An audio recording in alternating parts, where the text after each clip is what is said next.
Wednesday, May 26, 2004. I lost my father 5 years ago when I was in Armenia. I had a sister and a brother who were younger than me. My mother worked hard by sewing clothes, baking cakes, and helping other neighborhood kids to learn Quran. It was an uphill struggle every day, whether it is to pay the exorbitant utility bills or to purchase much-needed books. We never got birthday presents or new dresses for Eid, major Muslim holiday, or for any other holiday for that matter. We were confined to our rooms and constantly reminded about the hardship my mother is undergoing to make ends meet. We had no choice but to study hard and hope to have a better life in the future.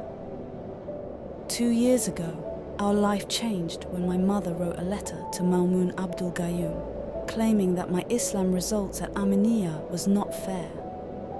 I had all A's from grade 7 onwards, but my final result was a C. I was disappointed and I told my mother it was not right. She complained to Dr. Latif, who never even bothered to reply.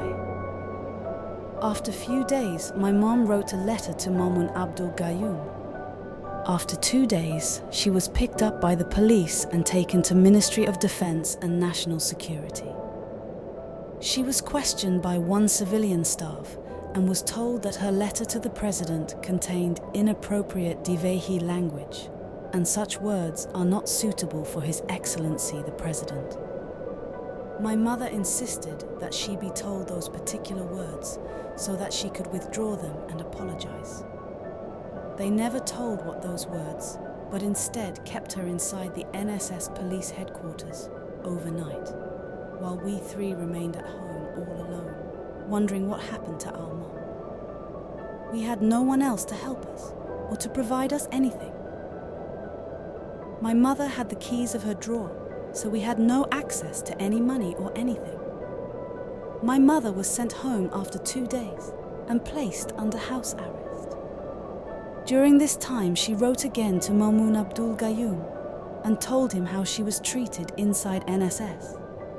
Next day, my mother was again taken to the police station and sent to Dunidhu, and after a week sent to Mafushi jail.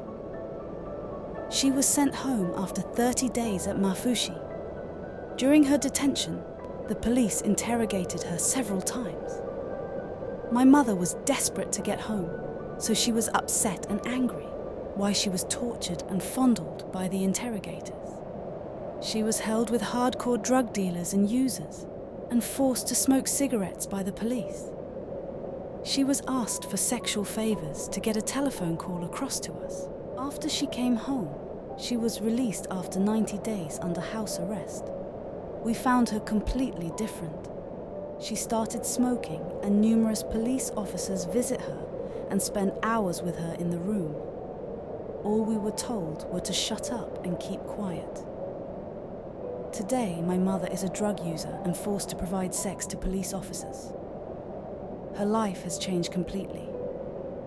We, my sister and myself, also receive calls from police officers with suggestions of sexual nature. I feel responsible for my mum's change of behavior, as it was my results which initiated all these problems. My sister has tried to commit suicide, and she is failing in her school and will end up like my mother. My life is no better, but I'm struggling to complete my A-levels without offering my body to the police.